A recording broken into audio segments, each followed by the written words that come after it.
everyone, and welcome to another episode of the J&R Sports Talk Show. We are back. Haven't posted in quite some time, but we're here today to talk some basketball. I'm your host, James Westgate, joined here. Michael Picciano. Producer pitch, Michael Picciano on the desk today, and we're going to do New York basketball talk. The day of recording today, it is February 2nd, 2024. Timestamps in there. The deadline is in 6 days. And we're both Nets fans, but I definitely have a lot to talk about when it comes to the Knicks. And then we're also going to touch on the Nets. The Nets do. They can move around in the market. They got players to ship. That's what they got to do. They got players to ship off, not receive. But first thing we're going to talk about is the Knicks. Right now, February 2nd, the Knicks are, 15-2? They're just so hot, 9 wins in a row. Jalen Brunson is just ridiculous. But, I mean, I'll get the take out of the way right here. I don't believe that the Knicks team is built for a championship right now. Yeah. I think, every Knicks fan loves to argue, but I just feel like this team needs another scorer. And I have reasons to back it up. You go out there, you solidify your defense, right? Like, you have the excuse with always RJ Barrett, inefficient, average on defense, doesn't really fit this system well. Mm-hmm. So you trade RJ Barrett, bring in OG Anunoby, immediately flourishes with this Knicks system. Yep. Elite defender, fits right in with Thibs, and he could score decently for a full-time defensive guard. I mean, I'm sure you also think trade worked out perfectly. Yeah. But where your issue is in that backcourt when you don't have a efficient scorer that you can rely on next to Jalen Brunson. And Knicks fans love to say, oh, yeah, Dante DiVincenzo is averaging 20 points in the last 2-3 games. Who else is going to score the basketball? Yeah. He started off hot last night. He's 3 for 4 in his first 4 shots. Who's going to start the basketball score? Especially with Randall out. I'm pretty sure he did not shoot too well. Yeah. 4 for 16 from 3 against the Pacers. He's not as much as I love him, the Villanova boys down in New York, but His percentage, he shoots 45%.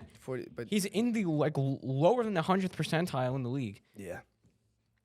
It's like a lot of people don't realize. They just look at the score sheet and they're like, "Oh, he scored 20 points," but what's his volume? What is he shooting 30% from the field last night? You could drop 20 a game, and it's the same. This is actually a great example with the Karl-Anthony Towns game. Karl-Anthony Towns dropped 64 that night. Actually dropped 51 last night. Yeah, but and they lost, right? No, they won. I'm pretty sure.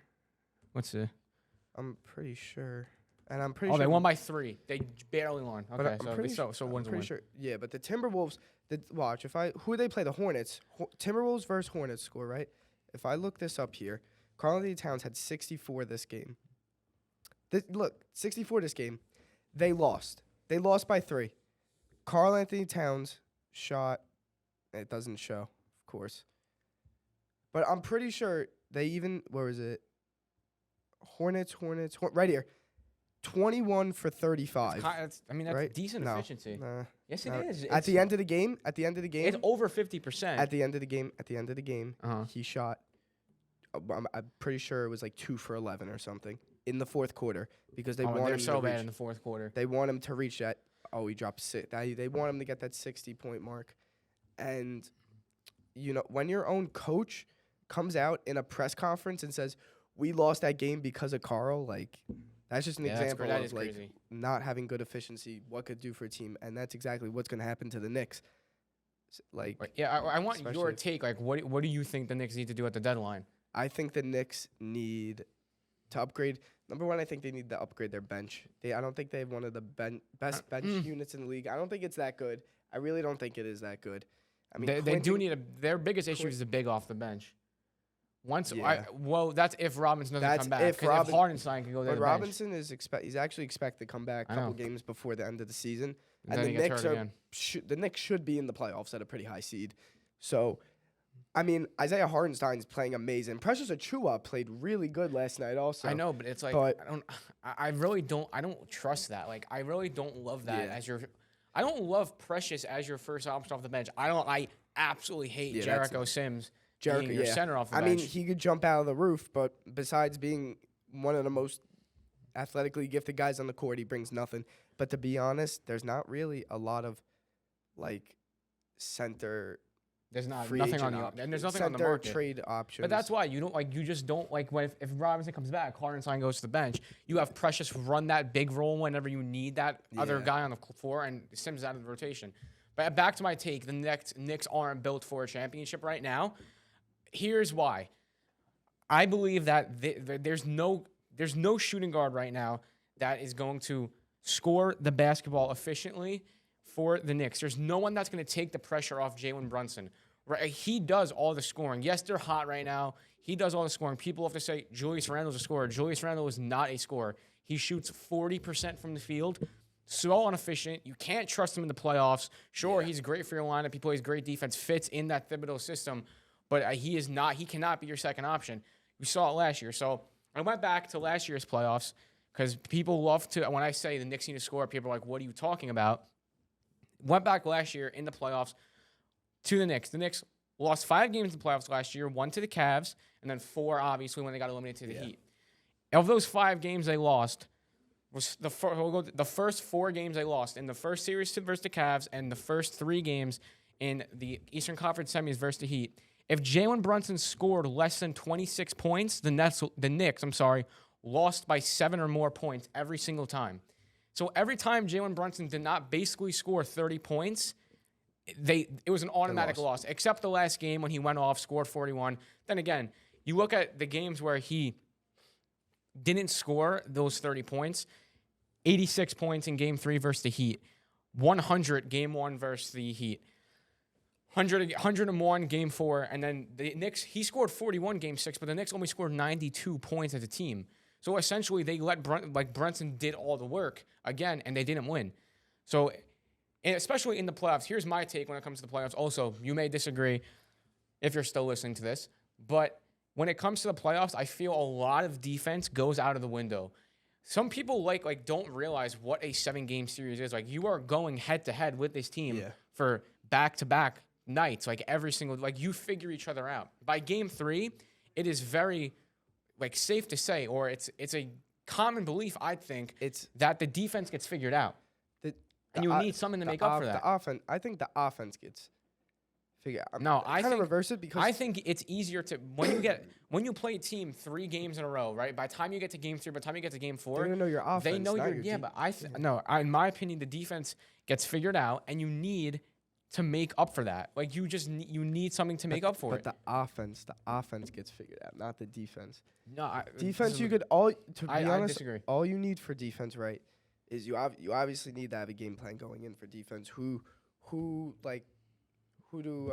I like? Let's say you got a double team, someone's hot. But to be honest, if you just have guys that wanna they hustle, they want to play defense, and this brings into the point why I think Colin Sexton actually fits. If the Jazz were to trade Colin Sexton or Jordan Clarkson, that's why I think Colin Sexton kind of fits the role of New York's play gritty, get aggressive type of basketball, because we see Jalen Brunson gets knocked down, right? He's knocked down right in the face. He's on the floor, gets right back up, drops 10 straight, beats the Pacers. I mean, these guys, the Knicks have no quit in them. They have no quit in them. It's a Thibodeau team. And that's what I think Colin Sexton is great at. Colin Sexton will give you energy. He will give you 110% performance every single night. And he's having a great year this season also. He's having a really good season. I mean, while you looked it up, I disagree with you. I think the defense gets broken down and picked apart more as the series goes on, and you need that score to make up for it. The Knicks didn't have that last year. You look at Game 3, Jalen Brunson was locked down in Game 3 versus the Heat, and the Knicks scored 86 points. Exactly, because they figured out the offense. I know, but the Knicks also see the Heat start breaking into the Knicks defense there. 105, 109, and then the 96. But the Heat start figuring things out too, and then Brunson just can't do all the work. I don't know if it's more so the defense clamping defense getting figured out by the Heat, or just the Knicks being completely inefficient and the Heat controlling possession. They were very inefficient, especially Julius Randle. Yeah, you can't trust him in the playoffs. The Knicks need that second scorer to make up for the scoring in the playoffs.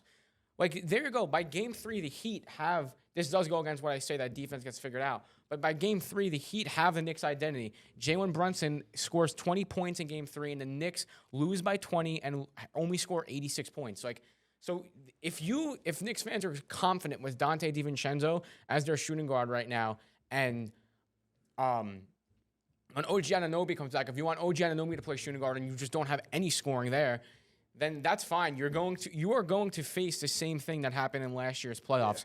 Like, Brunson cannot score 30-plus every night efficiently in the playoffs. You need a ball handler. Yeah, they do. You need a ball handler. Who is your backup? Who's your backup? McBride. McBride. And Grimes. Grimes right now. Grimes. Do you think Grimes is going to be able to in the playoff game? Jalen Brunson gets Sunday. I think Grimes can be able to go into a playoff game and able to run an offense efficiently. No, I don't like. Probably you need someone. It's also like when Brunson comes out of the game last year, you didn't have that guy that could come in like off the bench, a guard off the bench that would score efficiently. Like, you just didn't have that.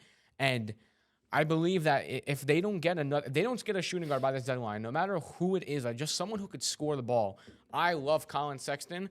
And I think Dejounte Murray, I know a lot of Knicks fans don't agree. I think Dejounte Murray is a game changer for the Knicks. And he brings you defense also. And so does Colin Sexton, though. Exactly. That's what I'm saying. Those are guys that fit the identity of New York Knicks basketball. I don't think Jordan Clarkson fits that identity of New York Knicks basketball. Like, I think he's a little bit of a pretty boy, and look at this, look at that. Doesn't want to play really defense. I mean, What do you think is? Jordan Clarkson. I mean, yeah, he has, like, media issues, right? Like, here and there. Yeah, I mean, I think it's just not what the Knicks are looking for. I think the perfect move for the Knicks would be trading Grimes, acquiring a shooting guard. You could have Dante DiVincenzo off your bench, who maybe he'd be great if you for 5 minutes, a quarter. Not a quarter. I mean, just whatever your bench rotation would be. Sure, that'd be a great role for him, but he cannot be playing 30-plus minutes a night as your starting shooting guard. Absolutely not. And Knicks fans, for some reason, every time I bring it up, I always hate to hear that if this team does not get a score, they are not built for winning the NBA championship. You need 2 scores to win the championship. You look at the Bucks, Giannis, Chris Middleton. Like, you need another score. Dame Lillard. What do you mean? He wasn't on the team when they won the championship. Okay. Anything else on the Knicks? No, you got 3. DeJounte Murray, Colin Sexton, Michael Brogdon. Need to get one. Oh, I forgot Malcolm Brogdon. He's the perfect fit. Literally the perfect defensive fit and so good on offense. I mean, he shoots plus 50% from 3. He is so good, Malcolm Brogdon. He'd actually be so perfect. Then again, it's like, is he available? Who knows? So, I mean, yeah, Knicks need a scorer. You can debate it, but I truly believe that is what this team needs to go over the top. And I believe they're contenders, I guess you could say, but I don't think they are built for it. I don't think they'll win it if they do not get a second scorer on this team. I mean, an example, last thing about the Knicks. Terry Rozier moved to Miami. I think that's great for him and for the Heat. In Charlotte, shot 43% from the field, but I mean, who else is going to shoot the ball for you? Him as a second option, third option is perfect. Like, he doesn't have to take all the shots. He doesn't have all the volume. The pressure's not on him. And I believe that's like. To be honest, though, what? He hasn't looked too good in Miami. He really hasn't. I mean, I don't know. This is not a Terry Rozier show, so yeah, don't really matter to me. 11, 9, 7, 10, 21, and 3. I don't know. I mean, he also is a third option, I'd say there. Yeah, but when you shoot 1 for 8, 3 for 10, 3 for 11, 4 for 12, it's not good. 10 assists though. That's nice. Shot 1 for the 8. Plays the Tyrese Halliburton role. Yeah. All right, let's jump. I guess cross boroughs, cross state, cross city to Brooklyn. We're both Nets fans. What a rough season. I mean, I think Jacques Vaughn. How long did we extend him for? He did get a big extension. I know that, but what a terrible guy move. Just robbed us. Yeah, what a bad. He just hasn't been able to figure it out all season. Can't get an efficient 5 out there to play together, gel together. The defense has just been picked apart the entire year. I mean, oh my God, it's just insane how poorly this defense has played. And how bad the offense is at some points. Yeah. Through the 26-27 season. So wow. 3-year deal. And there's no out there. Like, I mean, this defense just gets really picked apart at times. You just got to fire him. every time we play a good team, the defense just disappears. Like, he can't adjust to a good opponent. 136 to the Suns. Played good versus the Timberwolves. That game they lost by 2. 108 to the Knicks. But guess what? 125 to the Clippers. We cannot close games. All right, it's the worst I've ever seen out of a team ever. I've never It seen really a is the team go worst I've elite. ever seen. I mean, How do you do it every single night? Like, you just can't. By the time it gets to the halfway through the third and then into the fourth, once the fourth quarter starts, the game's over. you blew a 23-0 lead against the Clippers. Then Yeah. the Rockets, I think we blew a 30-point lead. Yes, they almost came back and won. Thank God Alfred Sengun missed the free throw. Yeah. Even versus Suns, it was a 1-point game at halftime. I think we may have been winning, and then it's just by the time midway through the third quarter, they went on like a 12-0 run. Fourth quarter started, game over. But who's to blame there besides Jacques Vaughn? Like, who is to blame for a team not adjusting throughout the game and losing? Like, I know this isn't football where like adjustments aren't like key to the game. Like in football, if you don't adjust, you're gonna lose every game. But like in the NFL, you see teams just come out and they're like completely different teams in the second half, and that's all due to coaching. Like, I believe closing games has a lot more to do with a clutch factor of a coach than players. Yeah. I agree with that a lot. 100%. You need leadership. The Nets are young, so they kind of lack that leadership, I feel like. And when you got a coach that can't even lead his team either, I don't see it. I don't see it working at all. I watched the last 2 games versus the last 3. They lost to the Timberwolves, win versus the Rockets, win versus the Jazz, and I was like, it seems like this team can make a run. I was thinking like the Nets should go out there and they should maybe get a shooting guard, move Spencer Dinwiddie to the bench, because my God, is Spencer Dinwiddie terrible. Oh my, he is terrible. Don't even get me started with that guy. I mean, I think he's shooting like 38% from the field. He's the worst field goal percentage. He has the worst efficiency in the whole league. I mean, it's just so awful what Jacques Vaughn runs out there at 5 every single night. Why was Cam Thomas not starting every game this season? Why is he not starting every game? I get he doesn't bring any defense really, but he brings so much offense. Like, people make it seem like Dinwiddie brings defense to the team. He doesn't. Like, who? I mean, no, this is what Dinwiddie runs down the court, chucks up a shot. I've never seen someone complain to the ref more. No, I swear to God. He actually, fun fact, he leads our team in technical fouls. Man, times I've never seen he just complains. There's no actually what made me think the Knicks were going on a run? Ben Simmons came back. So good. He looked so good. But he's actually playing tomorrow. I know, but what I was thinking in my head, I watched that game and I was like, wow, you run a backcourt, Ben Simmons and Cam Thomas. I think that's perfect. You move Spencer Dinwiddie to the bench, where when he was with the Nets 2019, 2020, that was perfect. Him off the bench, he was so good off the bench. And that's where he thrives. Everywhere he's been, that's just where he thrives. And you have a 3 of Thomas, like 3 men in your starting 5 of Cam Thomas, Ben Simmons, and Nick Claxton. I thought that would work to perfection. And then you have Mikal Bridges, obviously. And then whatever you want to do with that 4, you want to make it Cam Johnson. You want to put DFS. Please make it Cam Johnson. DFS is not good. Guy shoots like 28% from 3. And that's what we brought him in for, the D and 3. I mean, he's averaging 9.1 a game. Oh, wow. He's shooting 38% from 3. Is he actually? That's not bad. I don't really think that's terrible. I swear, I thought he was worse. But he's hurt anyway, so it's like... No, 30? I don't know. But I was thinking, like, wow, if Ben Simmons looks this good, like, you can run Ben, Cam, Mikal, Cam Thomas, Mikal Bridges, Cam Johnson, and Claxton, and that's beautiful. Like, that's a nice starting 5 that can possibly go on a run, like we're seeing the Knicks do.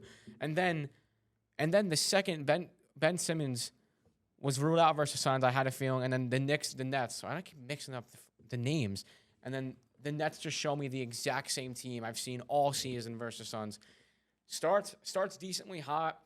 Defense starts getting broken down every single possession, and then by the time the middle of the third quarter is there, the game is just entirely over. And it's just the same team we've seen all year. So, in my opinion, we were talking about this before the show. What the Nets need to do is just blow it up. It's worked before. We didn't get a championship out of it, but we ended up with a super team, one of the best teams the league's ever seen, and injuries I think injuries messed that up. It didn't work out, but you can't blame Nets ownership for having a starting 5 of Durant, Harden, Irving, DeAndre Jordan. Who played 4 for us that season? I can't remember. Can't really remember. KD. Blake Griffin. And KD. Blake Griffin. Because that's where we had Bruce Brown also. Oh, Bruce Brown. Bruce Brown was so good. And you can't fault them for building a team that failed. Like, it's really not their fault that the team failed. But anyway, I think the Nets really need to blow it up. I don't know. Bad what coaching. do you think? Bad coaching. Oh my God, Steve Nash, terrible. Worst coach in NBA history. He is the reason. I think. What did he coach for 2 years? Yeah, the catalyst. Now is he's Steve back Nash. on the couch. The catalyst is Steve Nash, and then it's injuries. KD, Kyrie, and Harden not being able to work it out. But Steve Nash, wow, what an awful coach. The Nets just went out there every single night and didn't play defense. I don't know if you remember this game. Remember this game we lost at the buzzer to the Wizards? 147 to 145 in 4 quarters. Joe Harris threw right to the other team. Yes, in DC. Mm-hmm. In DC also. I remember that, yeah. In 4 quarters, you got up 147 points. I mean, sure, you had the offense to make up for it, scored 145. But how different would have that season panned out if you just had a defensive system? It's not like it was a good Wizards team. Right, it was a terrible Wizards team. Like, if you just had a defensive system and that Wizards team that night scored 115 points, it's a blowout win. Like, that goes for the whole season. There was no system. There was no guidance under that team, and it was just awful. I could talk about that season all day. I absolutely hate Steve Nash. I think he is the worst NBA coach of all time. And the worst decision that's ever made was bringing him back for the second year. My God. No, you take it. What do you think the Nets should do before the deadline? Trade. You could legit everybody on the team is on the trade block except for Claxton and Cam Thomas. I don't really know if Cam Thomas would generate much value anyway. I don't think teams around the league believe in him. I could see that. I feel as if Nets fans are the only ones who believe in Cam Thomas. But no, everyone knows that he can score. He's nice. He's a bucket. But what the buzz is around the league right now is Dorian Finney-Smith, Mikal Bridges, and Royce O'Neal. All need to. Royce O'Neal, I really like. He's really solid for us. He was always good. Yeah. And the thing is, the Nets, for some reason, Sean Marks in the front office are kind of whatever the purpose is behind. Maybe if they would say the purpose for it, they're kind of overvaluing their players. Everyone at the moment. Like you are like. I don't know. Like, you're in the play-in. Yeah, not even. Is that what you like? Is that what your goal is? Be in the play-in? So teams are interested for Mikal Bridges. Players and 4 first-round picks were offered. We declined. What? Who would? Like, I don't understand that. Why would you? I love Mikal so much. He's such a good player. He's great on defense also, but we're not in the time frame where we would win with him. You're not. Why would we keep him? His contract is up in 2020. We have 2 more seasons with him. You think like that you can build? If Sean Marks believes he can build a championship caliber roster within the 2 seasons that we have Mikal Bridges under contract, I mean, good for you, but you just can't. Especially Sean Marks and Joe Tsai, that duo did take the Nets from absolutely nothing to that super team. But now I think Joe Tsai needs to sell the team. I don't know. He's a very good owner. Me too, honestly. It's just you've done it before. You've done a successful rebuild, which didn't result in a championship, but there were a lot of things for that. But they built the team. The roster was there. Yeah. The results weren't. They built the team, and I just think you should be confident you can do it again. And I don't know why they just don't. They refuse to build it. Look at the Thunder. Perfect. All they did was get draft picks, right? They just got rid of their whole team for draft picks. They're going to be a dynasty. They believed in Shea, who wasn't that good his first year at LA. Got traded to OKC. Forgot he was in LA. Wow. Got traded to OKC. Had an okay second year, and all of a sudden. But look at this upcoming schedule. You really believe that, the next 2 weeks, this can decide the season. You play the Sixers tomorrow night, the Warriors Monday night, the Mavericks Tuesday, the Cavs Thursday, the Spurs. The Spurs are a win, but then you have the back-to-back versus Celtics, the Timberwolves again.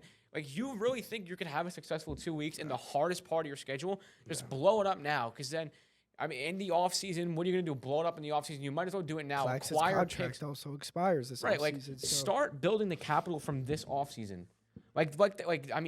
So in case we lose Clax, in case he doesn't want to come back, at least we have draft picks to fall back on. Where if we can draft a center. We just have to think logically. Sometimes I feel like I don't know what they're thinking. There has to be something that's holding them back. I don't know.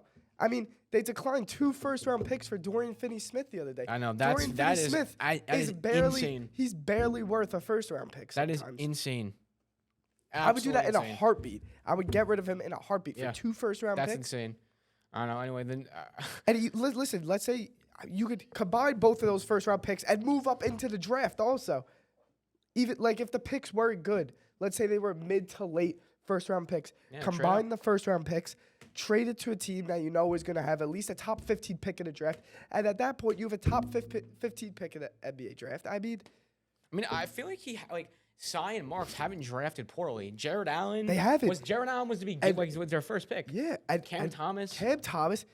Noah Clowney looks good. Jalen Wilson. Claxton. Claxton. Jalen Wilson looks good. I mean, he was pick 40, and everybody was like, how did the Nets get him? How did he fall into the Nets' lap at 40? The Nets really don't have a bad draft well. history. They draft well. They do draft well. I mean, who else do we? Dariq Whitehead. We haven't seen much from him because he's been hurt with the shin injury. But Noah Clowney, he gets called up every once in a while. He put up big minutes. So did Jalen Wilson against the Bucks. Yeah. Noah Clowney, he's averaging like 25 down in Long Island. I mean, he looks really solid. They really do. Nets, I really believe they need to blow it up, but also believe that is a good spot to end this episode. Hope you all made it to the end, and I hope you enjoyed our takes on what New York basketball needs to do, because I truly believe the Knicks will win, may be there at the end. They will be in the Final Four. All you need if they get a score. DeJounte Murray, you're a title contender. Yeah, I think you could consider them bubble contenders right now, but. Nets, blow it up. That's it. Yeah. Blow it up. Get rid of everybody. Do it again. Blow it up. Take all the draft picks you can. It was the same thing when we traded Kevin Durant and whatever. I mean, we got 5 first-round picks for Jay Crowder. We have the capital in the future. And 5 first, 5 second-round picks. Sorry. All right, but we're going to end the show off here. Thank you all for watching if you made it through. And if you didn't, I hope you enjoy whatever portion you did watch. But that's all we have here today. I hope we will have this episode out soon, another one out shortly. But I've been James Westgate. I'm Michael Picciano. Have a great day, everyone. Thank you for watching.